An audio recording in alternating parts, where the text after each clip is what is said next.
Hello,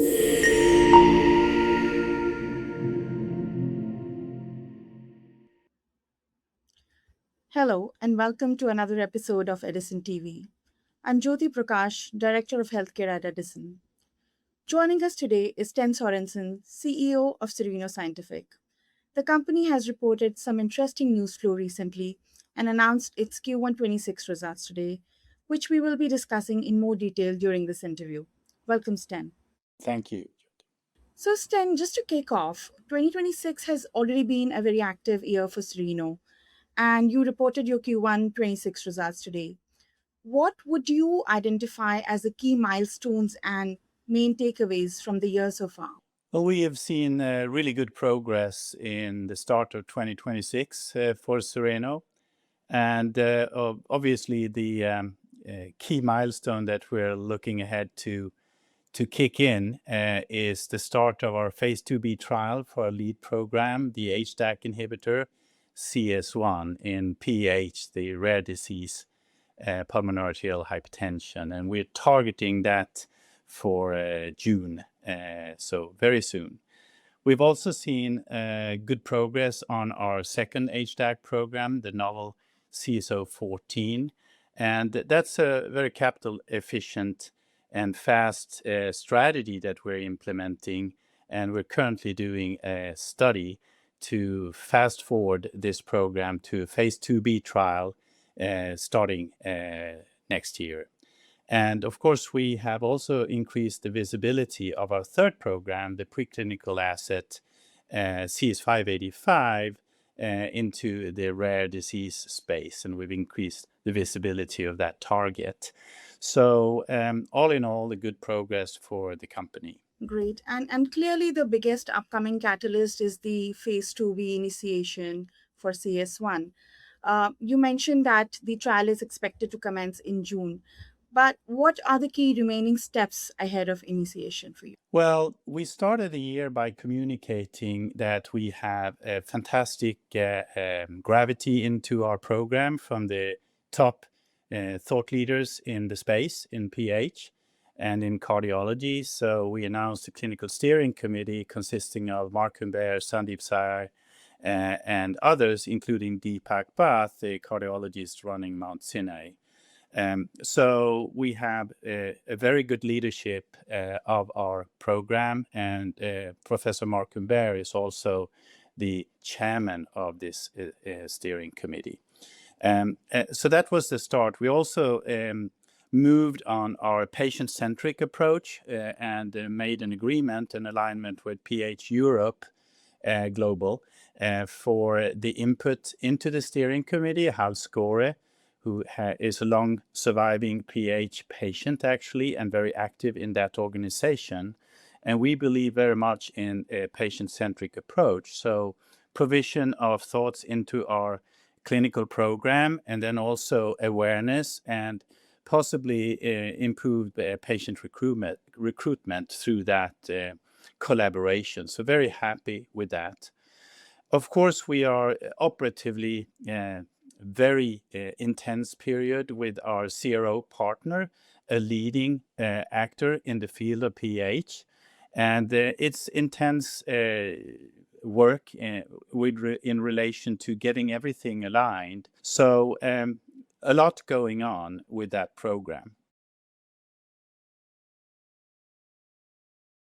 Moving on to your second asset, CS014, and this was recently repositioned towards PH-ILD.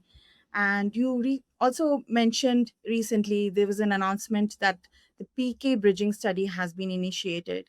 Now, can you just walk us through the study design and also explain how this will help de-risk the pathway towards the planned Phase IIb study, which is expected to start in early 2027? Yes, so normally when you have pursued and gotten your preclinical package in order, you submit an IND or similar to the authority where you pursue your first Phase I study, which we have done in Sweden with CS014 in Uppsala, where we've done many studies.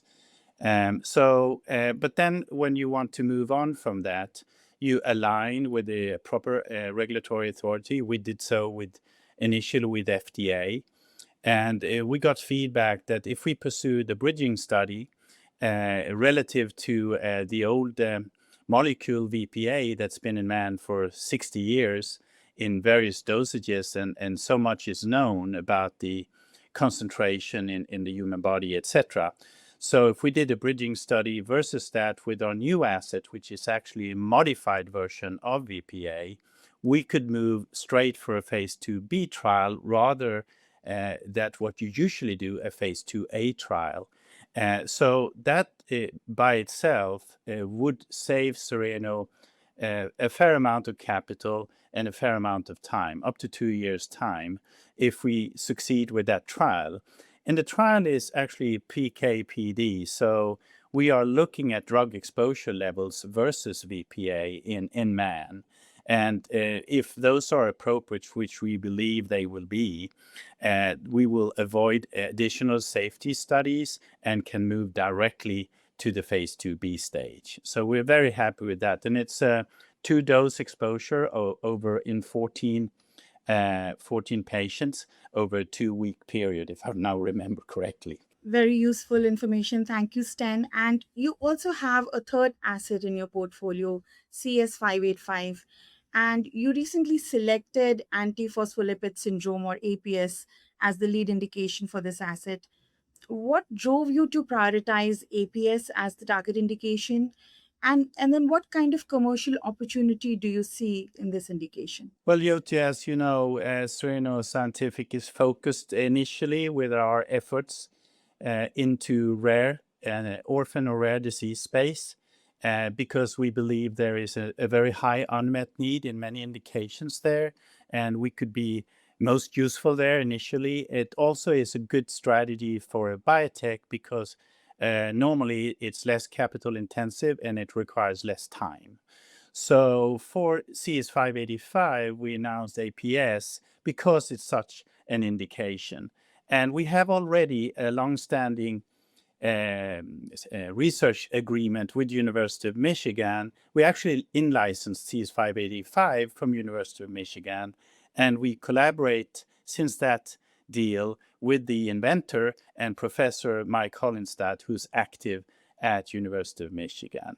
And in the work that we have done there, we have documented in a variety of vessels that CS585 is able to prevent thrombosis without increasing bleeding risk. This was covered in JTH, in editorial and podcasts, etc., about this work. So now we have increased the strategic direction and also the visibility of that by announcing APS as our target. So that's the background.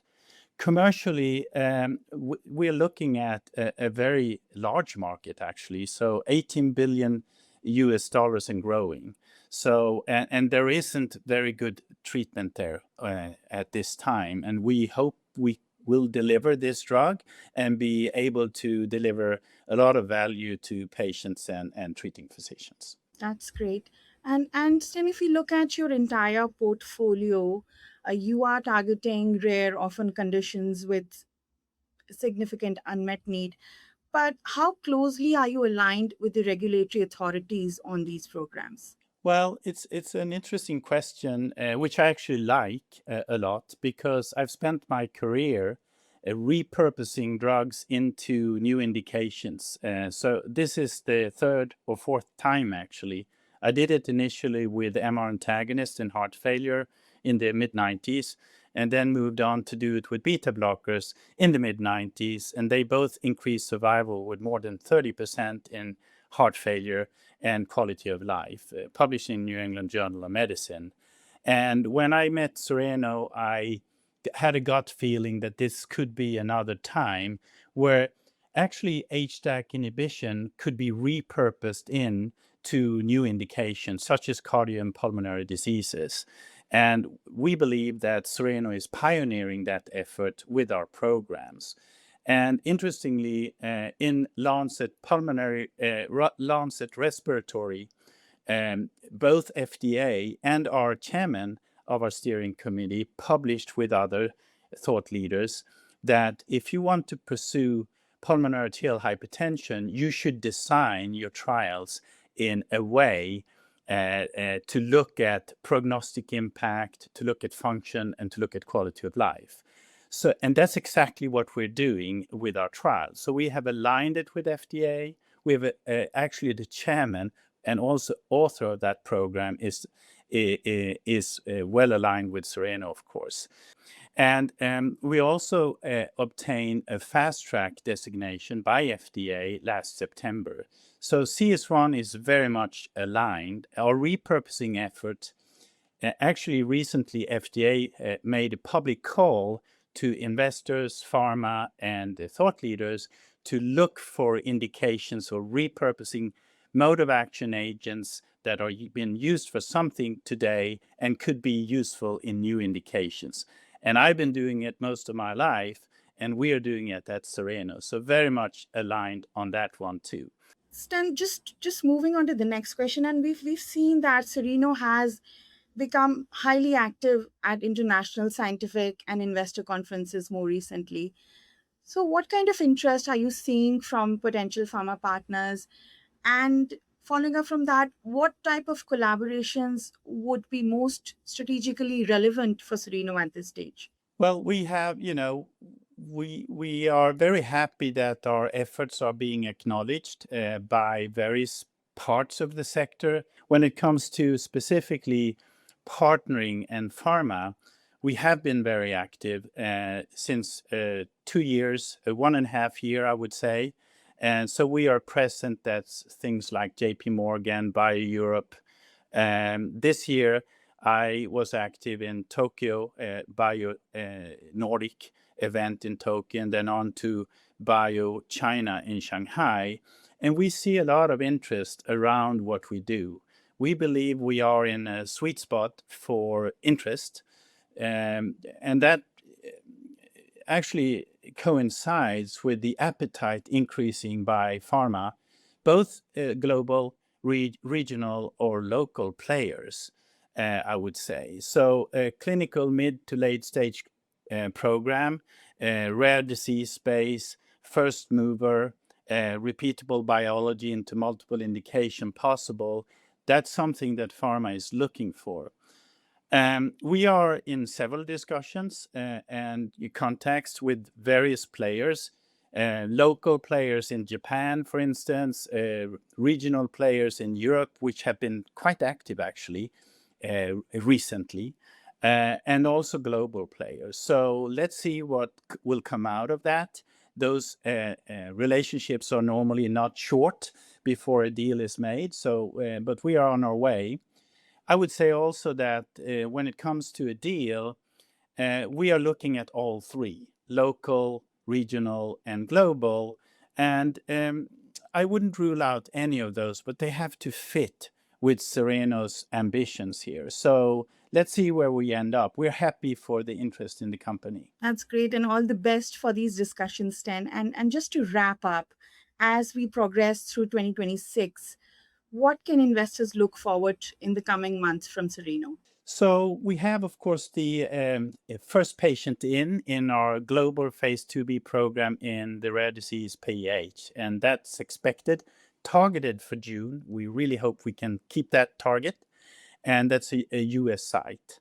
And then we have the analysis of our extended access program for CS1, looking at if we can see anything in a quite small number of patients on the efficacy side. We also have a sub-study in that in collaboration with Fluida, looking at structures of the lung vessels. So that's coming out, also targeted for June. What else is that we are doing the bridging study communicated yesterday, and that we have the first patient in. So that's a little later. We conclude that in mid summer, sometime in the mid-year, and then results coming out just after the summer. And then we are moving with CSO14 to apply for an IND in PH-ILD, the rare disease, lung disease, or and hope to get that accepted by regulatory authorities within the year. And then we will have 2 programs in Phase IIb, actually, one ready to start, if you will. So that's really what those are some really key milestones for the company, and I hope investors will enjoy them. That's great, and lots going on and lots to look forward to as well. Thank you, Stan, for speaking with us today. Thank you, Jyoti. Appreciate it, and have a good day. Thank you.